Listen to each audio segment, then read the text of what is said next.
Raise your voices, raise your glass high. Welcome to the Drink O'Clock Podcast. Let's dive.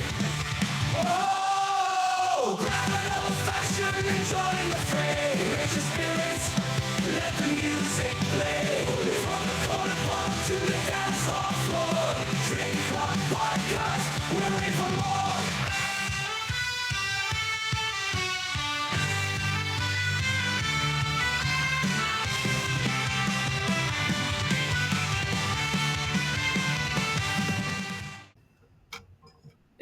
You know, not every day I get to start the podcast. There's no tech issues. We're on time. This is a beautiful thing, man. It's a good way to start a Thirsty Thursday. I'm your host, Rob Valincius. This is the Drink O'Clock Podcast, and I have the pleasure of having with me Jeff Patterson. Now, Jeff, you're a badass, bro. You're a practicing martial artist. You've been doing this for 36 years. I'm 38, so almost as long as I've been alive, you've been kicking ass. You're an author. I saw that your most recent book is The Yielding Warrior. You've written study materials for Tai Chi and how do you say, is it Qigong? Qigong. Qigong. But you got a lot going on, man. Welcome to the podcast. I appreciate you taking the time out of your day to hang out. Yeah, thank you for having me. Appreciate it. So I always like starting off the podcast, especially with someone with your background. I mean, you've been all over the place.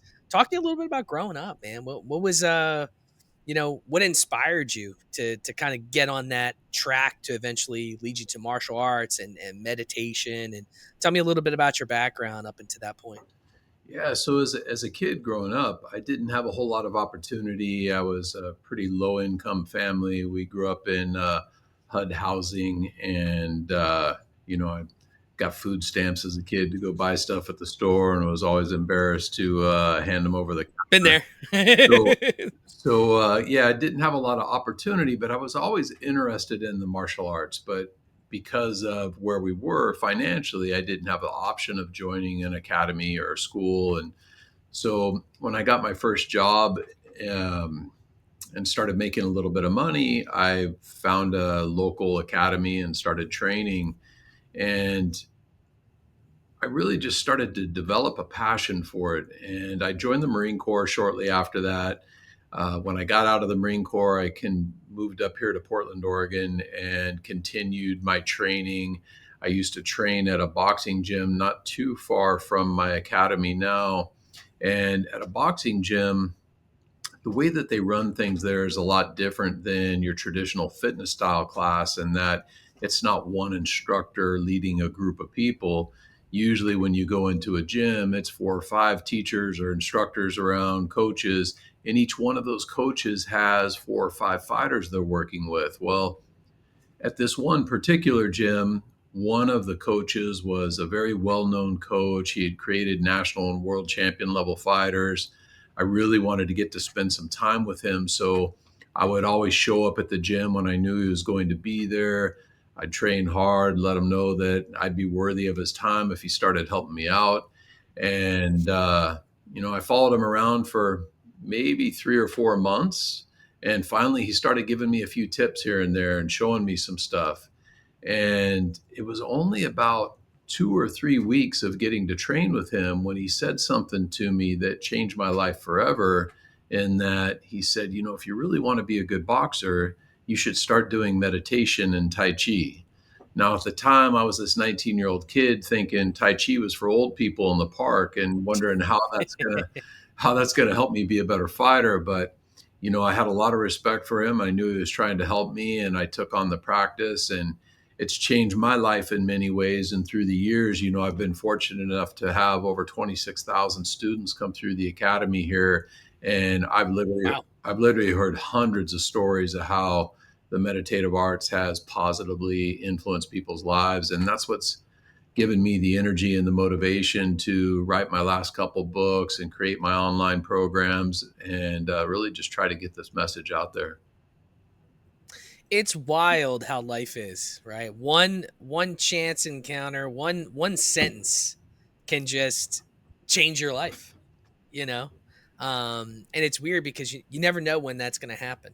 I think sometimes people just, especially young people, they always just want things to happen now, right? It's especially the culture we live in. It's a now culture, not what you did for me yesterday. It's what have you done for me lately today, right?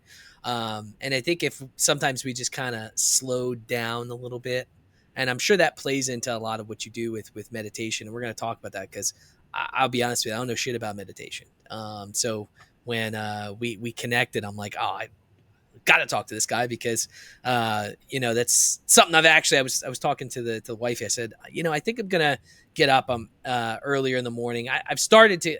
I'm not a morning person, Jeff, at all. I've never been a morning person, but recently on the weekends I've been getting up at 7:30, which is right around when I get up for work during the week. But in the past I would just sleep till we don't have kids, so sleep till 9:30, 10 o'clock, 10:30, and then half the morning's gone, and you're kind of starting the day in the afternoon. But I'm trying to get better with that. It's tough when you get older. You're so used to the routine of doing stuff, so changing isn't as easy. But I'll tell you. So when I was younger, I'll tell you my martial arts story. When I was younger, I had, and I don't know if you remember these. Do you remember when the yo-yo made a comeback? It had like ball bearings in it, and everyone was playing with yo-yos again. This was probably, God, how old was I? I was probably 13. So we're talking 25 years ago, probably. Yo-yos made a comeback, and I had one. I was playing with it. A kid came up to me, as I'm walking home. He's like, "Hey, can I play with that?" And I'm like, "Yeah, man, go for it." I was like the quiet fat kid, and I just wanted friends. And he just started walking away with it. He's basically stealing the yo-yo in front of me, and I picked a fight with him, and he was let's see, I was probably 5 foot, 230 pounds. I was a big fat kid, and he's taller than me, and he's probably I I probably outweighed him by 100 pounds, and he just beat the shit out of me. And then I didn't learn enough from that. As he's walking away, I'm like, yeah, that's right, motherfucker. You better leave. And then he comes back and he beats me up a second time. So I go home, and my dad at the time, my parents had gotten divorced, and I just decided to live with my dad. And he's like, "What the fuck happened to you?" And I'm like, "This kid beat me up. He stole my yo-yo." He's like, "That's it. You're going to karate. You got to learn how to fight. You got to learn how to protect yourself." So I did taekwondo. I started with a kind of like a storefront boutique kind of place, and the sensei there, he was pretty good, but it was all about numbers, getting people in. They didn't really care. And then I guess somewhere along the line we met another guy that taught, and he actually taught in his basement, and we had a decent sized class. And I learned a lot from there. I think I got a stripe or two on my white belt, and or no, I had a yellow belt, and I had I think a green stripe. And then eventually I kind of dropped out of it because I started getting into sports, and I lost a ton of weight because I played a ton of basketball. But that was my foray into martial arts, and it was fun, man, sparring with people and kind of learning, because with Taekwondo, it's a lot of forms and memorizing movements and things like that. And it was cool, especially for a kid. Kind of teaches you patience and virtue, and it was a cool experience. I'm glad my dad put up with that because it was pretty expensive back in the day. Listen, you studied all over the world, man. What's that experience like? I think you said 7 different countries, right? Yeah, so it's, I've spent my whole career traveling around and training with teachers all over the world, and it's been very fun. It's something that I'm passionate about. I love learning. I'm actually taking off here this weekend to go to Dubai in India, and I'm just always looking to learn. That's cool. I've been training now for 36 years, and I feel like I'm as much a student now as I was 20 years ago. This the meditative arts is an extremely deep subject, and there's lots of different directions you can take the practice. I break it down into kind of 5 different directions, where you have the athletic side of the practice, where you can improve your timing and stability and awareness to improve your performance on the field. You have the therapeutic side of the practice, the medical side of the practice, the philosophical side, and then also the meditative or spiritual side, whereas that's what most people think of when they hear the word meditation. And really, you can follow any one or a combination of those paths and, spend your whole life down any one of those areas. Yeah, I mean, I gotta say, I don't know if I've ever meditated in my entire life, but I guess it's that stigma where you just think about meditation and you just assume immediately it's like a Hindu-esque thing because it's part of the Hindu religion pretty heavily, I believe.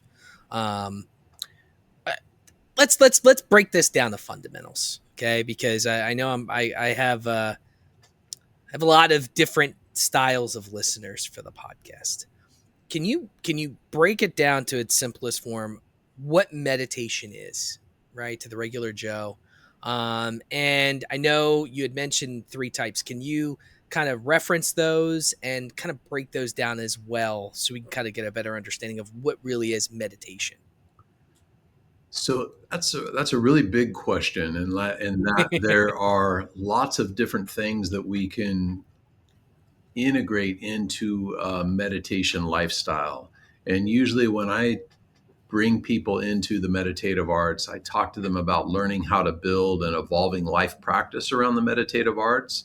And that could include things like a movement practice like Tai Chi or Qigong or yoga, could be sitting meditation, breath work, standing meditation, walking meditation, could be working with some of the mental side of the training or internal energetic circulations in the body. I mean, there's many different things that come with that. Now, depending on why you're drawn to the practice, we break down our practices or our time in the practice in three different main categories that you mentioned. One would be ritual, the other one is active, and the third one is philosophical. And briefly, I'll kind of talk about what those are. So, a ritual practice is when you set a little bit of time aside every day and you do a sitting practice or a Tai Chi form or whatever that meditation is for you. And this is kind of the core foundation of your meditation practice, and one of the most common things I'll hear people say is, I've tried meditation before and it just didn't work for me. I couldn't quiet my mind. And with a ritual practice, it doesn't matter who you are, you're going to get distracted. I mentioned already, I've trained with some really amazing practitioners, and I've never once met anybody who doesn't get distracted. So, somewhere along the way, people got this misconception that in order to be successful with meditation, you have to quiet the mind and be in this blissful place that nothing bothers you. And it couldn't be further from the truth. The idea is that if you're sitting in that ritual meditation or doing a ritual movement practice and you get distracted 50 times during that session, every time you get distracted, you recognize a distraction. You use your posture, your breath, your movement, whatever it is, to help bring you back to center. And now you just got 50 repetitions of being off center and coming back to focus. And if you do this every day, every week, every month, every year, you start to develop this power and this resiliency and ability to deal with anything that gets thrown your way. And now, if somebody says something to throw you off your game, or you have a bad day of work, or whatever it is, it's a lot easier to come back and find your center and that focus. And that's one of the benefits of having that core ritual practice. Then we have active practices, which are really important tools when integrating meditation into your life, because meditation is meant to be a way of life and not a hobby that we do once in a while. And by integrating these active practices, we can do them when we're walking down the street or standing in line at the grocery store. And they could be as simple as counting out 10 breaths, or maybe doing some spinal rotations, or maybe a simple movement practice. And by integrating these periodically throughout the day, now we're helping our physiology, our mental state, our emotional state be more aware of these things and be more present. So we start to learn how to live the lifestyle and get a little bit more in tune with these practices. And then lastly, we have the philosophical side of the training, which can be integrated both in our ritual practices and our active practices. And they help with strategy and mental awareness, and just being more in tune with our emotions and our mindset. That's awesome. Yeah, I mean, now after talking to you, I feel like I do some form of this. So if I have trouble sleeping, I have a very overactive brain. So sometimes, my body's tired. I'll lay down, close my eyes. My eyes are bloodshot. I'm tired, but my brain's just popping all over the place. I will try to slow my breathing, and I will count to 300, and I will slowly do it. And typically, if I make it to 300, I just start back over. But most of the time, I don't make it there, and it helps me kind of drift off to sleep. I know that's probably not a true form of meditation, but I feel like now that talking to you, it might be, something that I've kind of incorporated into trying to fall asleep, Um, so now that you have that broken down, I know you had mentioned some other things as well. So, what's the five regulations? And then how can you lead a healthier life with those? The five regulations are an essential part of any meditation practice, and they're like the core fundamental basics that it doesn't matter if you're doing yoga, Tai Chi, Qigong, if you're doing sitting meditation, whatever it is, you need to cultivate these five areas. And you'll see after we go through explaining what they are and how to use them, that they can help you in any area of your life. The basics of the five regulations is regulating the body, regulating the breath, regulating the mind, regulating the energy, and regulating the spirit. And briefly, I'll kind of touch on what those are. So regulating the body is the first place that we usually start, because it's the easiest place to see benefits from the practice in a very short amount of time. And there's some simple adjustments we can make. And basically, regulating the body is your skeletal alignment and your muscular tension in the body at a basic level.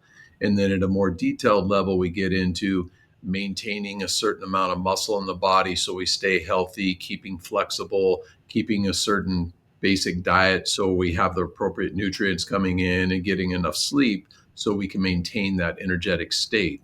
Now, an example of kind of regulating the body from a physical standpoint would be if you think about a time, maybe you're sitting in front of your computer for 3 or 4 hours and you're feeling lethargic, a little bit depleted, your shoulders are rounded forward, maybe your neck's getting sore.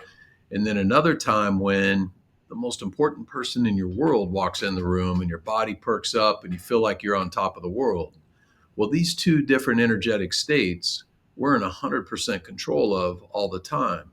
And so being aware of how we're holding our skeletal alignment, how we're dealing with the transfer of tension throughout the body as we move through the day can play a huge role on our energetic states throughout the day. And so this is kind of the first place we start when we're building a meditation practice.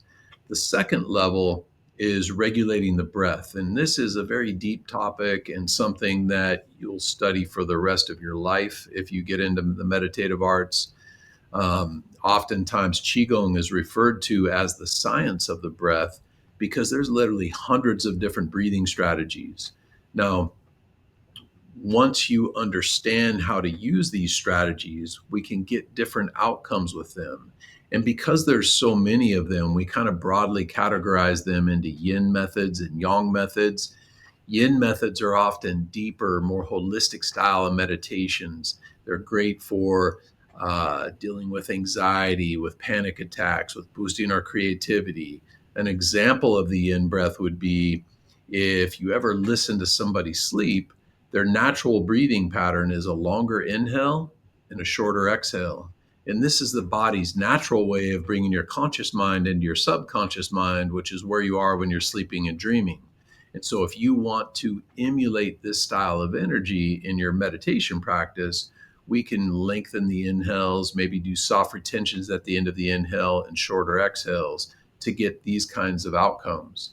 Then we have the yang side of the breath, which is more aggressive. It's kind of like if you ever had to push your car, or maybe you pick up something heavy, your natural instinct is to exhale, put tension in the breath, maybe even make the breath audible. And this helps generate that energy and extend it outwards.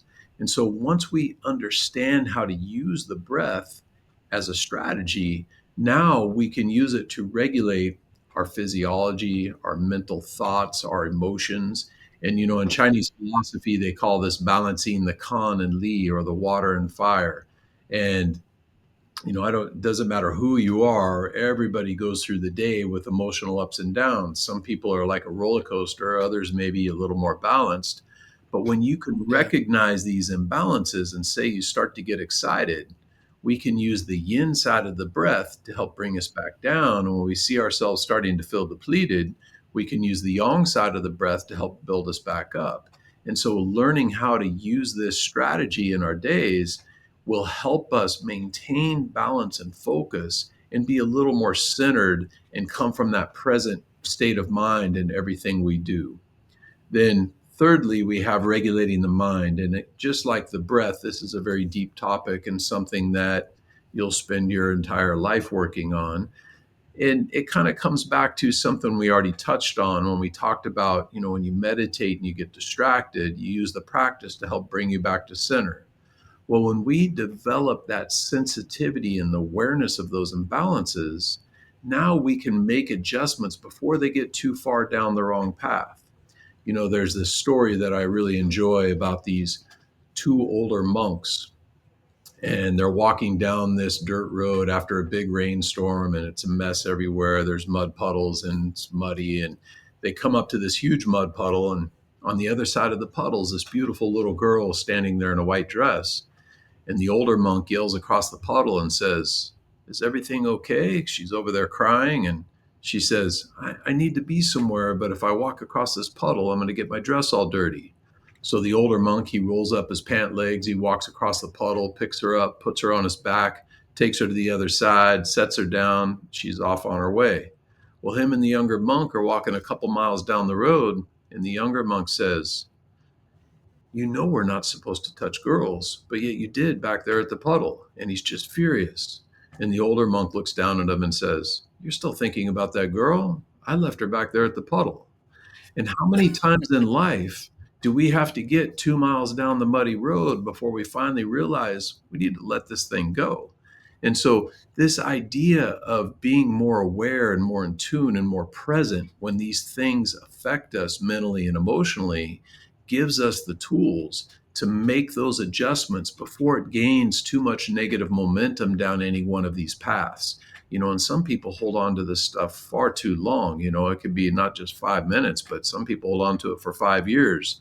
And learning how to recognize this before we get too far down any negative path can save us a lot of heartache and energy on the other side. Then we have regulating the energy. Regulating the energy is an extremely deep topic and something that we could literally talk about for hours, but I'll just give you a brief example of it. Once you have reached a competent stage in regulating the body, the breath, and the mind, you now have the tools to guide the energy in the body, whether you're leading it inward, you're circulating it, whether you're extending it outward. And with a lot of different meditations, we'll use this kind of energetic circulation to get different outcomes. And we talked a little bit about that with the breath. And, an example would be something that we do every day, or maybe not every day, but naturally in our lives, is on the yin side of things, when we're bringing that energy inward, something that happens naturally is when you cry, if you ever listen to somebody breathe, they're inhaling longer than they exhale, which brings that energy inward, which is why a lot of times if people get depressed and they're in this negative state for a period of time, they end up getting sick, because this inward energy also weakens your immune system. On the flip side of that, you think about something else we do naturally all the time is when you laugh, ha, ha, ha, ha, ha. you're naturally extending the exhale. And sometimes you'll get sweaty, you'll get hot when you laugh. And this is the way of bringing that energy out. So when we can learn how to guide the energy in the body, we can lead it to get different outcomes, which can be beneficial when we're working with regulating our body, our mental capacity, and also our emotions. And then lastly, we have regulating the spirit. And regulating the spirit is a very profound idea, and it's something that meditation masters and Qigong practitioners will spend their entire life working towards that stage of enlightenment. Once you understand these five regulations, you now have the foundation and the tools to adjust anything you do in life. And the different meditative arts and the different practices that we do help us guide and regulate these five regulations. Yeah, that's awesome. I mean, I can already see how, if someone's struggling with something, what that would look like if they just, took the time to, figure out what it is that's bothering them. And then it seems like all of these things, it's now, are these regulations, are they almost like steps, or can you kind of tackle any of them at once? Like, do you have to do can you do the spirit first if you want? Or, are they interchangeable? Yes and no. So you really can't get to any deep level of regulating the spirit without a foundation of the previous four. However, you can start from day one working on regulating the body, the breath, and the mind, and do it all at the same time. The idea is it starts to become something that we regulate in the beginning, but we want to get to the point where we're naturally regulating without consciously regulating. And when you can get to that point and it starts to become a way of life, now you really start to get to where you're reaping the benefits of the practice. Now, these regulations, these things that help people live a healthier life, right? Obviously, it's good to start young.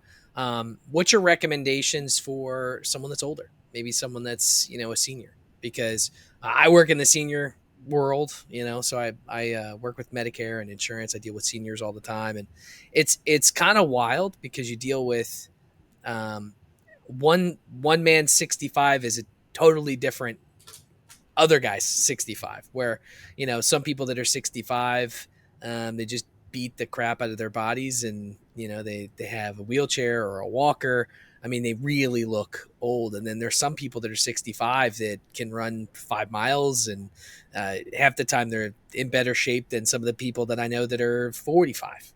So can you take these things and start them in your later years as well as just your younger years?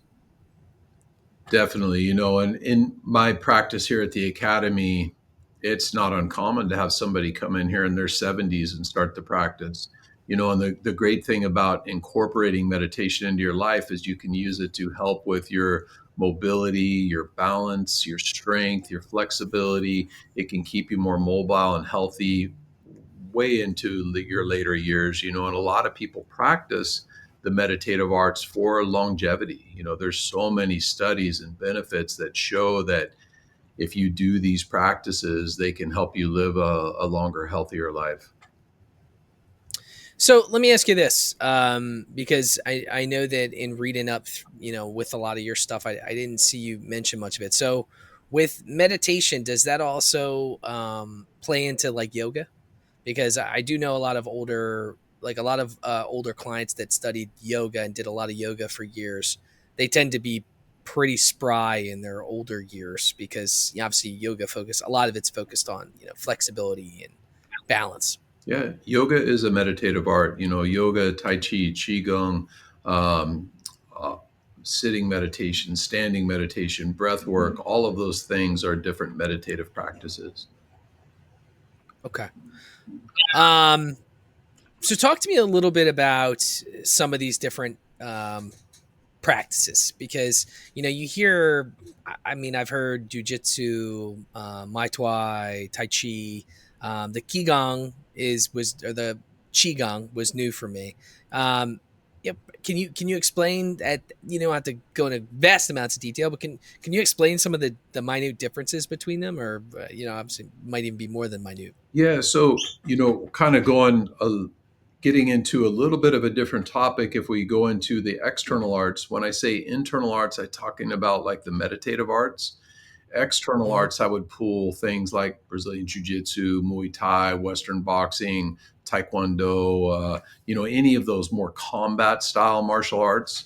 While some of those may have some meditative elements in them, for the majority of the people that come in here to the academy, if they're doing Brazilian Jiu Jitsu, they're not really involved in the meditation program. They're kind of more focusing on Brazilian Jiu Jitsu, or they're focusing on the Western boxing, or whatever that is for them.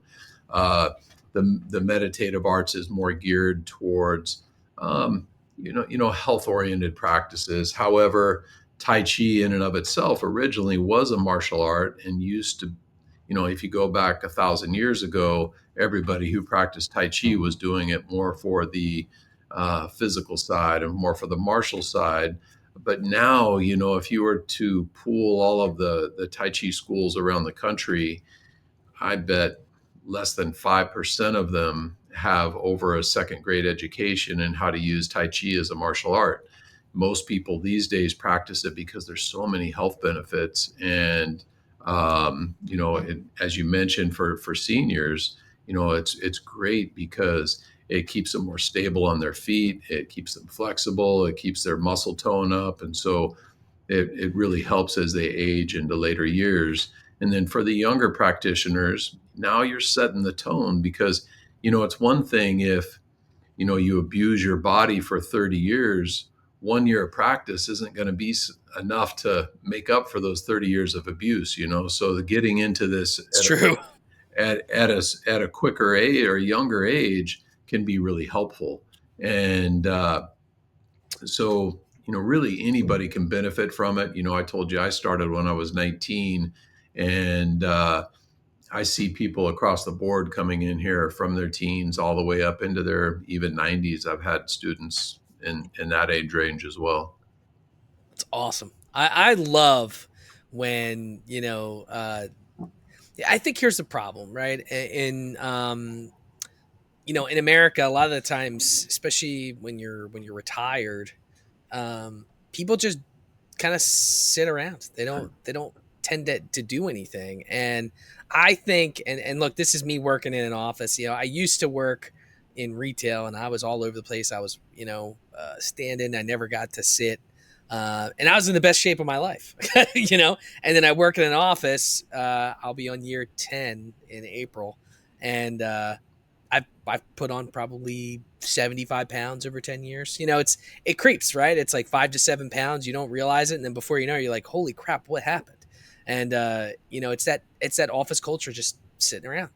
So recently, yeah, I've tried to be a little healthier. I'm not drinking as much. I'm trying to get as much mobile activity as possible. So I'm making sure I get at least every hour I get up, I'll walk around for 10 minutes instead of just sitting there, and I feel like I can feel my hunched shoulders, from just sitting all day like this. And but it's the same thing with seniors. They get to that age, and they don't have any hobbies or don't do anything. They just kind of sit in, and you're not getting the vitamin D from the sun.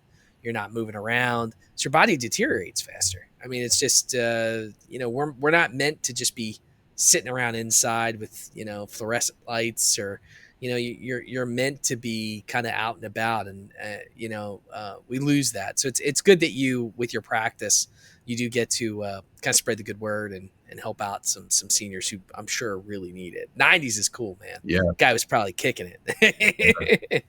And that leads me kind of to my next the next thing I want to talk to you about. So for a beginner, so say I wanted to get into the meditative arts. Do you have some tips and tricks on starting up? And if someone's doing this, then they've never done it, how often should you practice the meditative stuff? Yeah, for sure. I have three things that I like everybody to consider when they're thinking about taking on a meditation practice. And if you follow this and you really put some time and effort into these 3 questions, the chances of you being successful with the practice is going to greatly increase.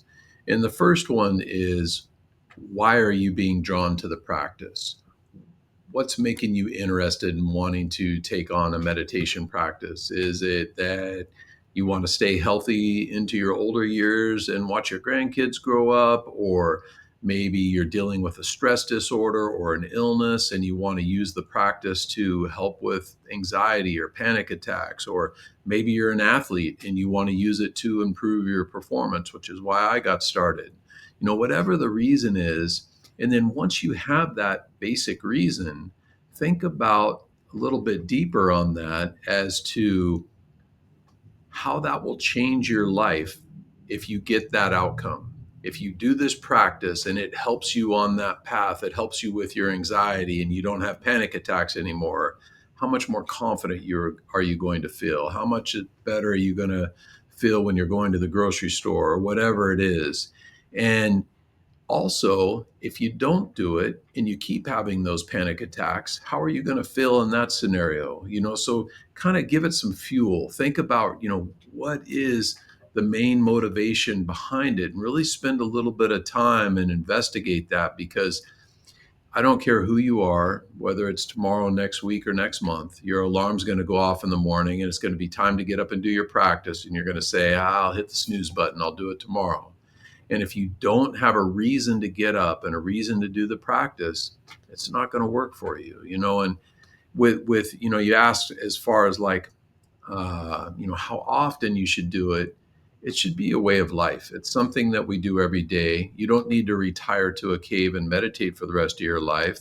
But if you did a ritual practice that was, say, 20 minutes a day and integrated some active practices throughout the day, and you kept that up for a year, you could get a lot of benefits from that. Which that leads into my second thing, which is, now that we have our why, understanding the importance of consistency. Because doing this practice, it's kind of like, if you plant an apple seed and you go out there and you water it once, and then you go out the next day and you think you're going to have an apple, there's a problem. You've got to be consistent. You've got to feed it water. You got to give it time, and then it starts producing fruit. Meditation is the same way. You've got to put the time in to really see what the benefits of the practice are. It's like, just like working out in the gym. You can't go one time to try to do bench press and bench press 400 pounds. You got to build up to it. And so having that consistency, it teaches you discipline. You start to develop integrity and perseverance and many other qualities that come with the practice. And these qualities now start to feed over into every area of your life. You start to develop more of these things in your relationships, in your work relationships, in your hobbies, and everything you do. And so having that why, being consistent. And then the third one is, you need to find a guide. There is a million videos out there on YouTube. There's all these apps that you can go get and listen to different things. And if you try to be self-taught and watch these videos and listen to apps, you're going to spend a lot of time going down a path where you're not going to get much more than a surface level. Having somebody to point you in the right direction can save you years of time.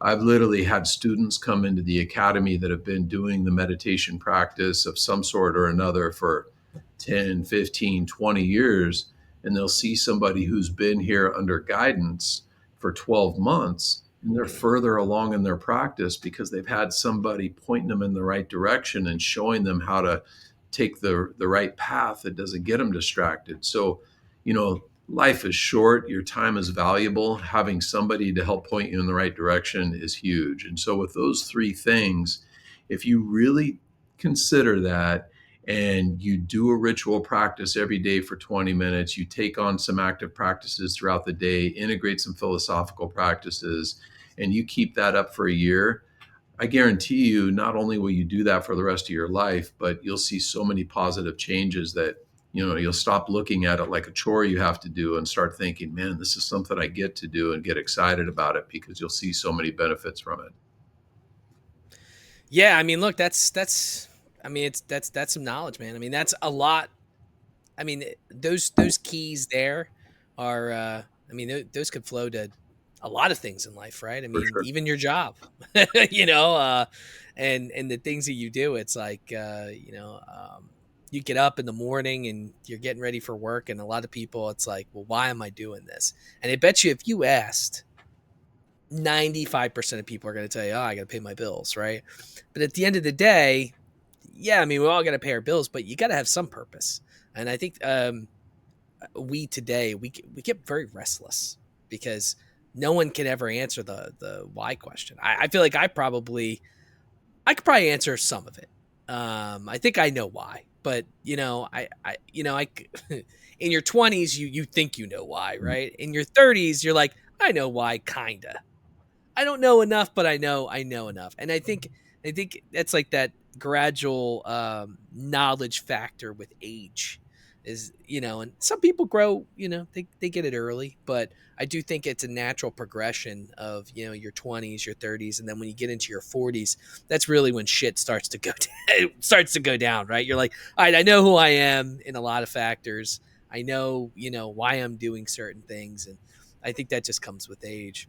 Um, can you talk to me about what yielding is, and what's its use? Is it how it's useful for people? Yielding is, to me, one of the coolest concepts in all of the meditative and martial arts. It's why I named my last book The Yielding Warrior. It's in that book, I've broken it down into three kind of pillars of yielding. We have physical yielding, mental yielding, and emotional yielding.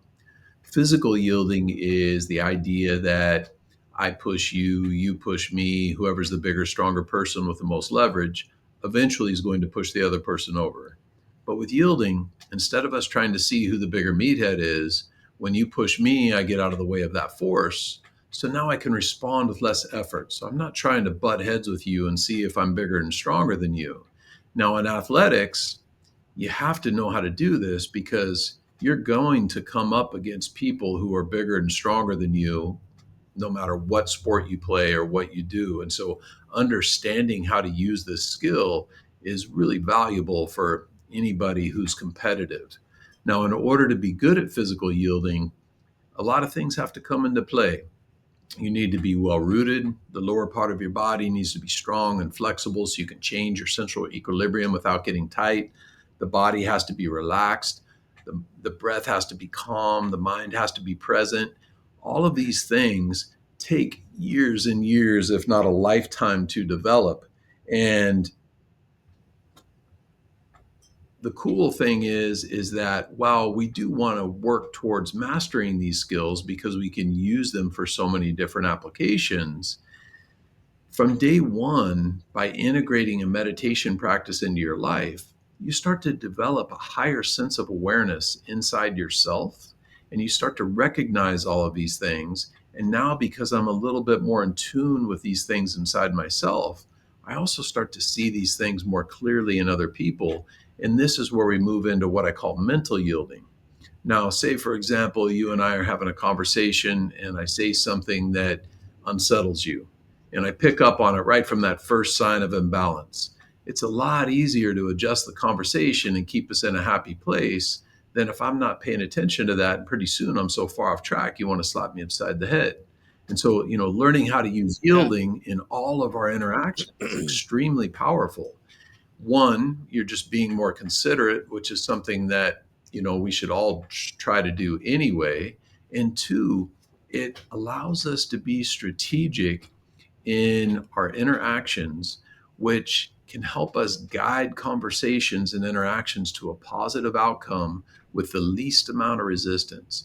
This is great for our relationships. It's great for business, sales, negotiations. I mean, many different applications and ways that we can use this strategy of mental yielding. And then we have the idea of emotional yielding, which is very much like mental yielding, but with your own interpersonal conflicts. So you think about oftentimes something will happen to us and we'll respond and we'll go down this path. And we might get an hour, a day, a week down that road and realize maybe that wasn't the best choice. But with yielding and by incorporating meditation into our life, we're able to stay more present and more aware when these things happen and approach them from a balanced standpoint rather than being distracted, which allows us oftentimes to save us a lot of heartache and make a more educated decision that will save us a lot of time. And so understanding how to use these different kinds of yielding is extremely valuable in many areas in life, and oftentimes when I'm explaining yielding to people, I'll hear them say, that makes a lot of sense. In fact, I use yielding all the time. And while I would agree, I think everybody does some yielding all the time, whether they recognize it or not. It's kind of like, Yeah. if you or I were to walk into a crime scene with a detective who's been on the job for 30 years, I guarantee you that person would see things about the series of events and the timelines that I know at least I would have no clue of. And the meditative arts helps us see things inside of ourselves and inside of other people that I truly believe most people will never have any clue of unless they have this kind of practice in their life. Wow.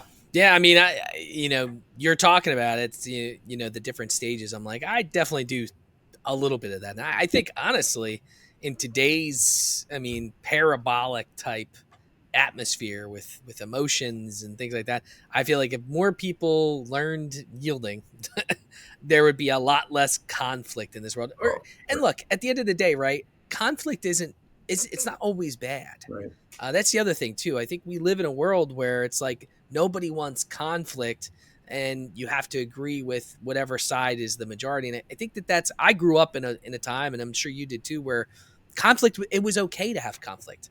It was healthy to have a little bit of conflict with whether it's your friends or people you don't know or whatever, because you could talk about it, and at the end of the day, you walk away from it, and it is what it is. And you don't see that as much in today's world. And I'm not saying let's spread, conflict everywhere, but I'm saying, if people learned how to handle it better, because not everyone has the same opinion.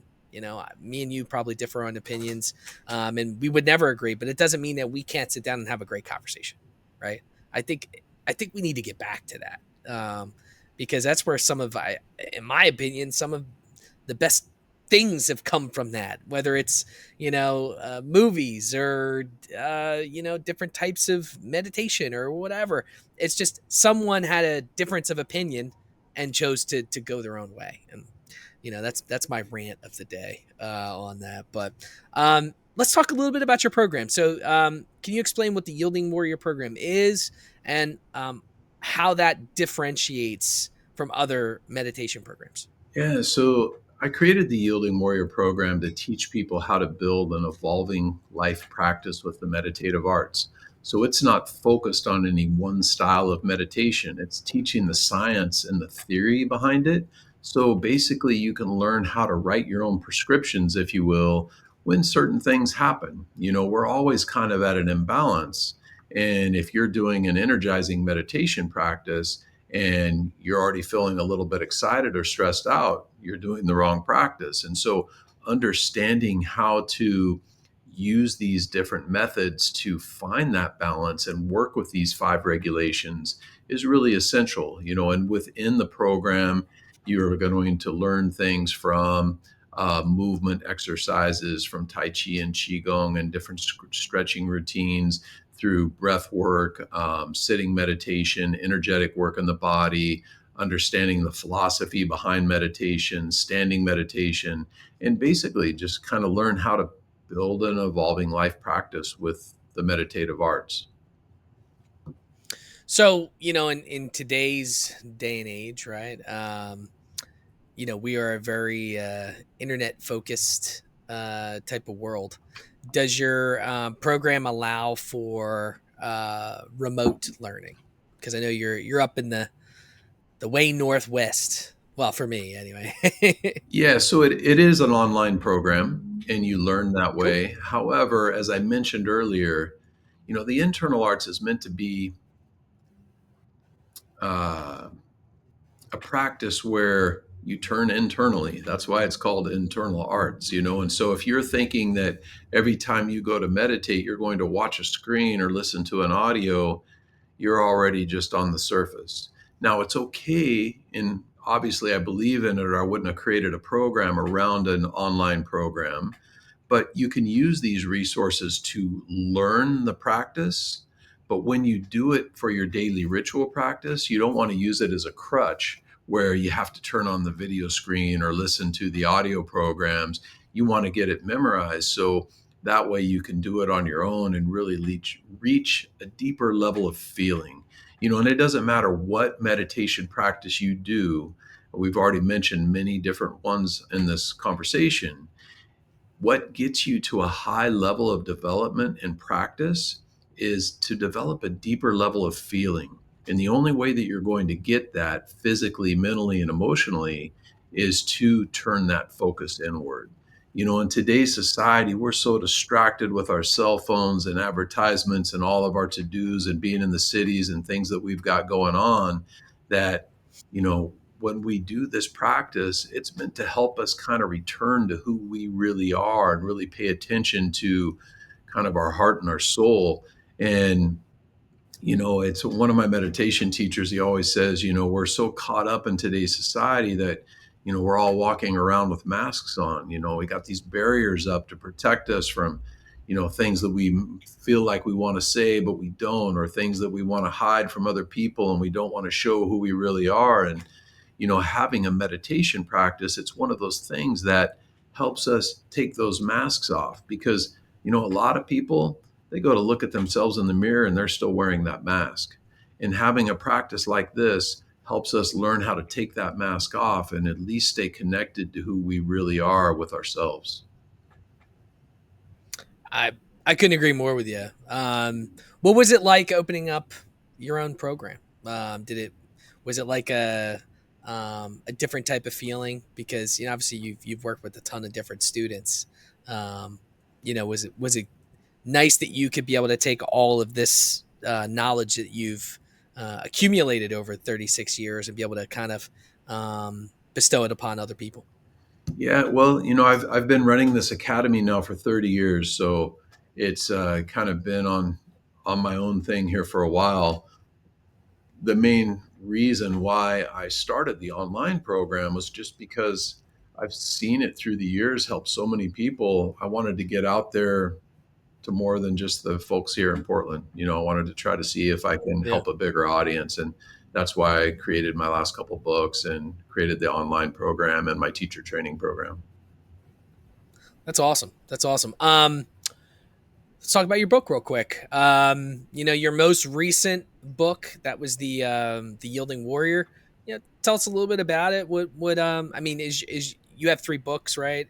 Do you have to read book 1? Is No, book 3 just a different view of what's going on? Tell us a little bit about it. no, they're all different. The Yielding Warrior, which is the one that I'm really working to promote right now. We kind of touched on that when we talked about the different elements of yielding, but it teaches you how to use this concept in everything you do in life, and it goes into detail in different practices you can do to cultivate that awareness to reach a higher sensitivity so we can work with these different methods of yielding. And it's really pretty deep. There's a lot in there. Anybody that is interested in that philosophy, I'm giving a free copy of the book away. You just pay for shipping and handling. If you go to theyieldingwarrior.com/book, you can order a free copy of that. Jeff stole my next question, man. You jumped the gun. I was gonna ask, how do you get a free book? That's awesome. That's awesome, and we'll make sure that we post that in the show notes and everything. So, do you have? Is it like? Do you have audio versions of the book? Yes. Speaking my language, I'm a Audible guy. That's what I do. I have an hour drive to work. I have like 45 minutes to an hour drive home, and I got away from the radio. It was starting to, it's the same thing over and over again. And so I do a lot. And in my older age, I've started, I really like science fiction and stuff. So I was listening to a lot of science fiction books, but I started to really get into history kick. And I'm really into bourbon. So I was read a book about Pappy. I don't know if you've ever heard of Pappy Van Winkle, that bourbon. Had a really cool story, and just learn about the history of bourbon and whiskey in the United States. It's a pretty wild thing, man. There's some pretty cool things I had no idea, and I'd imagine it's almost the same thing with your practice, where it's things that you learn. You're like, wow, I never really thought of it that way, type of thing. It's like a light bulb type moment with, I'm sure, a lot of the stuff that you're teaching people, especially from all over the world, right? Your practice, you're not necessarily just teaching people in the U.S. You're teaching people all over the world, right? Yeah, yeah. One of the things I've always loved about the meditative arts is that there are a lot of lessons like that. You'll learn something, and maybe I'll have a teacher that gives me something, and I'll think, that's interesting. I get it. But then 5 years later, I'll be like, that's what he meant. Now I understand. It's like it's pretty cool when those things happen. Now, before we get out of here, and I'll put you on the spot. We'll see if you remember it. Tell us something that was taught to you by one of your what do they call the meditative arts like trainers? Is it senseis? Does it matter? Is it culture-esque? It depends on where they're coming from. In the Chinese arts, a lot of times it's called sifu. Sifu? Sometimes guru, sometimes just teacher. Yeah. Tell me something that one of your teachers has kind of told you that kind of never forgot, that maybe we can leave the podcast with today. I do like the story about the monks. That was good. That was really good. I like that. At a very young age, one of my teachers told me to create a life and not make a living. And that's always stuck with me. And I've spent my whole career working on ways to create the life that I want and not get stuck in the day-to-day grind of making a living. And I think that changing that mindset and having that be my belief has really led to a lot of good things. I like that. That's a great way to end it. If more people did it, I think you'd have a lot more people that are happier. I mean, you end up just making the whoever you're working for more rich, and at the end of the day, I think we all have it in us to step out of the shadow of those people. But look, Jeff, it was a pleasure having you on, man. A ton of great stuff. I learned a ton, and I'm going to be honest. I was excited to kind of learn about some of the different things. I mean, you hear these words, right? You hear Tai Chi and Muay Thai, all that stuff, right? But you never really know what's kind of behind a lot of those things. And I think this meditative practice is really cool. Can you tell us where everybody can find your content so that we can end there? Yeah, so you can go to theyieldingwarrior.com. That's a great way to just reach out to me through all of my programs and my book. Also, all the social channels, you can look me up through The Yielding Warrior. I'm pretty much on all those. Awesome, man. This is the Drink O'Clock Podcast. You can find me anywhere you listen to podcasts, and Drink O'Clock Pod on basically all socials. And we'll probably have this up right tomorrow, actually. We'll see how the world treats me tomorrow, but we'll hope to have it up tomorrow. So, but it was a pleasure having you on, man. And let's do this again sometime soon. Maybe I'll take a couple classes. Nice. Well, it was nice to meet you, and thanks for having me on. Appreciate it. Thank you, Jeff. You have a great night. Take care. Bye-bye.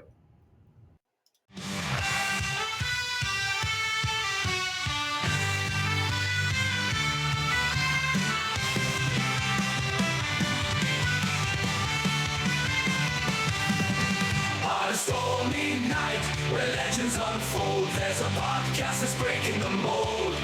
Raise your voices, raise your glass high. Welcome to the Drink O'Clock Podcast. Let's dive. Oh, grab an old fashioned and join the fray. Raise your spirits, let the music play. From the corner pub to the dance hall floor. Drink O'Clock Podcast, we're ready for more. We're ready for more. With a mix of folklore and rebel cheer, we'll guide you through tales of whiskey and beer.